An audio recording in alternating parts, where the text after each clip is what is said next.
team, the first of the 15 media lecturers, trainers, and industry professionals, and sent to Beaconsfield in UK, work on hands-on project, virtual production. So, is Tainted part of the learning outcome of that, to get this bespoke certification from IMDA? Is it part of the plan?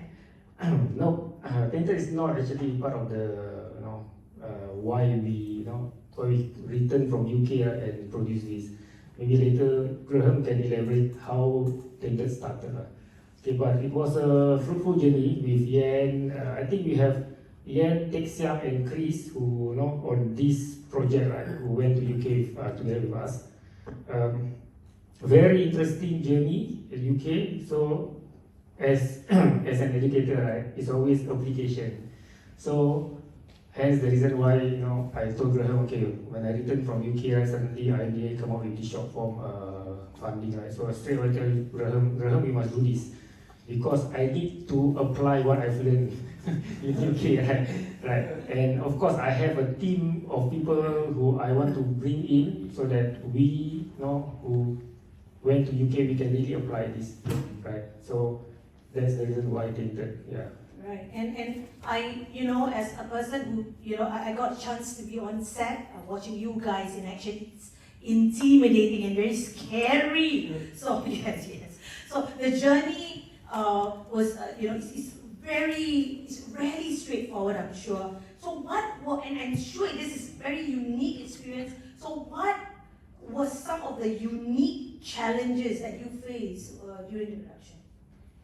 Okay, so as a producer, I think the whole dynamic of the workflow changes because of virtual production, right? So suddenly the animation or the 3D department have to come earlier during pre-production, right? And a set have to be fully rendered ready before even production started. So these processes was, if you talk about traditional filmmaking, it's supposed to come in later on. So because of virtual production is harnessing real-time rendering, right? They're going to pump the asset on the big screen. So all these people who are at the back end have to come in early already. So that is one of the challenges. I think Yan can also elaborate what are the challenges during production. Yan, please. How much time do you have? So I think it's definitely a learning curve. I mean, I'm not going to speak too much about it, but I think it was a learning curve for everybody. I think, for example, when Patrina, our art director, was told that, okay, you have to move all your props around, right, depending on the angle. I think it was difficult for art department to fathom as well, but they adapted amazingly well. Because as you all know and all actors know, you can't actually move you can't move anything, the wall around, right? So you move all the actors, all the props, and you move the entire virtual around it. So it really, like Jeffrey said, it requires a paradigm shift. And I think it was a learning journey for everybody involved, whether it was Brain Bar or the art department or cinematography and myself, actors as well, I'm sure, so that we could sort of get to the point where we get more adept at it. So I'm very glad that Jeffrey and Graham embarked on this because, like what Jeffrey said, I think it was a very good chance for us to take whatever we learned in Beaconsfield and apply it and to sort of let the rubber meet the road and find out what happens. So I think hopefully everyone enjoyed the journey. Hopefully it wasn't too torturous for any one department. Okay, great. We'll get back to you again, Ian. All right, Graham. The character, okay, you see Graham, Mr. Graham Lam. You see him, okay. He looks quite fine, like a tech nerd and all that. Yeah, okay, I'm not trying to judge you, yeah. But, okay, what's with the character? Are you into Bram Stoker, Dracula? Are you into Twilight? Where does this come from? I mean, the portrayal of these characters played brilliantly by Benjamin, by Lucas and Alan. Okay, where does that come from? Alright, so I come from a rural town in Australia, which is not one of the capital cities. There's not a lot going on there, except for there are very, very large video stores. So when we had videos those days. And there was like 6 stores, and they're all huge. So that's the only thing that anyone can do is to watch movies over and over and over and over again. So that's where my love for movies comes from. And I guess like the supernatural genre in particular, quite heavily influenced by Buffy the Vampire Slayer, Angel, those types of shows from the 90s. Kind of like, to me, that's like the golden era of, in my childhood, my teenage years. Yeah, I kind of like that kind of storytelling. It's very crude. You don't see much of that now so much. And I wanted Tainted to kind of like go in that direction, but maybe with a bit more of a modern twist to it. Yeah, this leads to the next question of, the storytelling in virtual environment can be quite different from the traditional medium. So how did you adapt, to fit these characters into a virtual reality, virtual verse? So I'm a visual effects person by nature. So for me, it was not so much fitting the character to it, because actually originally, if you've seen my Instagram, you've probably seen the first iteration of Tainted as a 3D animation back in 2001, 2004, sorry. So to me, I always thought it was going to be animation, but then because of all this, Jeffrey and Ian and Tix Young and Chris going over to the UK and doing this, all of a sudden live action became a reality. Right. So then it's okay, well then how do you, if you're no longer doing completely CG, and you have actors in there, so then now the challenge is, how do you shoot all these action sequences in front of virtual production, and what's the limitation of that? So that's originally what the intention was when we submitted our proposals to actually, how do we shoot action? Because we don't know, right? And I think we learned how to do it, right? In what we have with this show, and look at the action, it's really good, really good. Okay, we are very excited to watch the credit, I am very excited to watch the credit roll. Please get ready with your phone and all that. And when I saw the credit roll the first time, I was like, oh my God, when we watch Hollywood films, we don't see the director doing in the VFX or the producer, but these people were wearing multiple hats. You can see, yes. In not only directing, but you're also writing, and Jeff and Graham were doing in the VFX department while doing the other stuff. So for Ian, there's multiple roles that you play, and as a director, I can see your most challenging role would be the person who bridge virtual and traditional. That is freaking intimidating. And how does this medium, influence your directorial approach? So I think going back to the question you asked, Graham, which is how do you adapt it to this, right? I think instead what we see it as an opportunity. Okay, so if you look at the Tainted set, right, it's near impossible for us to shoot an environment like that in Singapore. We could not get a warehouse large enough, build a training space large enough. So rather than seeing it as a daunting problem, we saw it as an opportunity to say, can we increase the scope of this? Can we change the perceived scale of what we are shooting? So I think that in that sense, we saw virtual production as a possibility of how we can use this model to say that yes, Singapore has limited locations, so it's hard to find a big space large enough, but what happens if you don't need a space that large, right? If you could make it in the virtual world.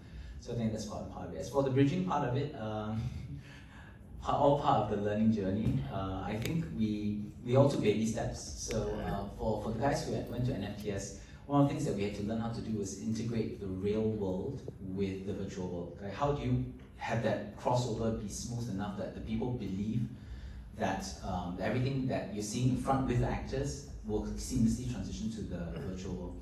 And that's of course due to the lovely work done by the art department, and also the brain bug and everyone like Simin who eventually creates the set itself.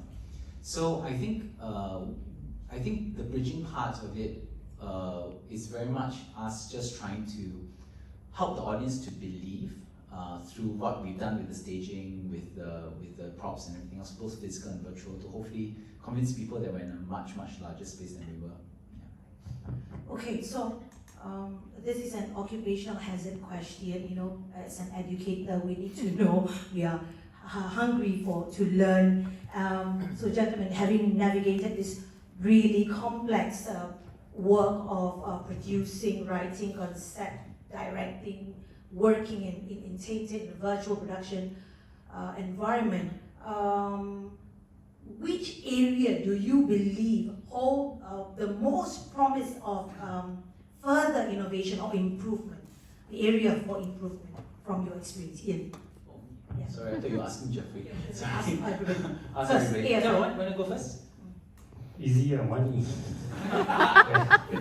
So the more money we have, right, the more manpower that we can, train and we can bring in, then the bigger the set is. Because currently we are looking at only Ops Media or OMG. There's only a few facilities there in Singapore, right?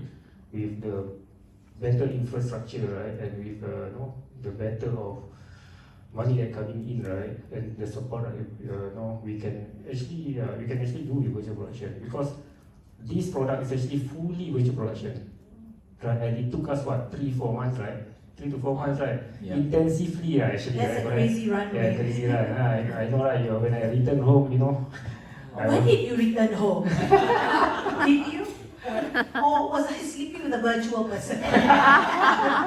Yeah, so seriously, I think with money, I think anything can be done, and we have done it, okay, we have done it, and we squeezed, and so glad to have a very collaborative team with us. Yeah. Great. I know that there are the good people of IMDA are here, so wink. Okay, more money. What about you, Ian? Any AFIs from your experience? To echo what Jeffrey said, definitely, of course, more money equals to more ability, bigger walls, and everything else.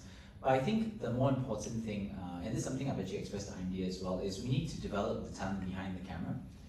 Specifically, I think with the realism of the assets. Because it's, in case anyone who has never worked on Unreal before, I'm no expert, but the thing is, the idea of not only creating the asset, making it look good, but also optimizing it for the wall is incredibly difficult. And I think, honestly, we don't have enough talent in that department, and not enough developed talent in that department. So that, of course, opens up the opportunities for education and educators, because I think that we need to really up the level. So in case you're wondering what my barometer is, right, my barometer would be The Mandalorian. So it should be so good, so photorealistic, right, that when we see it, we utterly believe the environment is real. We are not there yet, we are still on the way, but I really hope that one day we will get there. So it's not just a money issue, because that one is not so much about money, but it's really about developing the talent and truly seeding that ability in our young people. Because without that, it doesn't matter how big the wall is, if the set ain't real, the set ain't real. Yep. Yeah. All right. And for Graham, we know that many of your students are also here, yourself and Jeff, who helped you out. So I'm going to take this opportunity to give it to you for some shout-outs to people who help you to move your characters, Tainted. Okay, so we had a lot of student helpers on set. Thank you to particularly they helped Katrina in the art department doing all the set moves and angle moves. That was like crazy. When you think about it in hindsight, you might think, oh, that was a very hot studio. We're all having like hot flashes now. Right? Right. So I guess it's shout out. If we didn't have you guys, honestly, it would have been a lot worse. Because Jeffrey was lamenting after the fact. He goes, if we didn't, get those guys in, and you really did well. You really it was a really good set. Just in general, because you don't really see that very often. I've not really walked into many sets where you see this camaraderie from everybody. All right, we all had a job to do over the 4 days, and we all, I hope, enjoyed doing it. Given the big giant question mark of what it was all going to be like at the end, and and then following the shot list and shooting schedule, and then cutting shot and cutting shot and cutting shot, and going, oh, what do we got? So yeah, I'm pretty sure that what we have in front of us today is the culmination of all your hard work. But shout out to you guys, you know, this is a teamwork from everybody, from every department. So I think that you should all be, you know, happy with what you got, and I'm very grateful. To be honest with you, I'm very, very grateful. Thank you, Graham. What about you, Jeff? Shout out. Yeah, well, I think, well, can't do much, but in fact, actually, this tonight, the event is actually for the team. You know, we can always say that, okay, thank you so much and bye-bye, but I told Graham that cannot, we must have closure, right? I know that you all have been waiting for this, and I know that the film is out there already, but I feel that, you know, Bright Boxer have to thank you all, acknowledge the hard work. So tonight is actually really to acknowledge the hard work and to appreciate and to thank you all for all the hard work. Hence, you have the makan, and you know, even if it's just in an 11 minutes movie, right? No, it's really about that tonight, and to catch up and everything. Yeah, I hope that you know, good enough for us to catch up and enjoy the moment. Okay. Yeah. Talking about makan, after this, don't forget to makan again. Okay, we have teh tarik, we have hot drinks and all that. We need to finish the food. Ian, shout out. Okay, so first of all, we're of course extremely grateful to everyone involved, all the volunteers and all the departments. If for any reason you are uncomfortable or there was tension on set, we do apologize. I'm especially very apologetic to the art department who prepared an entire scene while we're not able to execute it. I'm very sad about that. But I really want to do a very special shout out to Sandbox, because we haven't talked about them, to be honest. One of the things, I mean, to be honest, the amount of stunt work that we did in this show, it would not have been possible without Sandbox. When I started this project, I had heard of Sandbox. I had seen Sandbox on Instagram, but I didn't know what it was like to work with them. I told the Sandbox team after the project, after the shoot was done, that I could not imagine how we would have done it without them. And second thing is, I fully hope and expect to do even more work with them. So I think they did an amazing job of training the actors, working out the choreography, and of course execution on set. They were just truly experts at what they're doing. Yeah, so we really love them. Thanks so much. Thank you. All right, ladies and gentlemen, as we move forward, let's remember projects like Tainted paved the way for future storytellers, artists, and creators to dream big and push boundaries.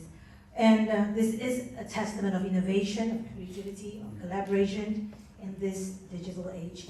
So I would like to wish you to enjoy the rest of the evening, and it is my honor to present to you Tainted.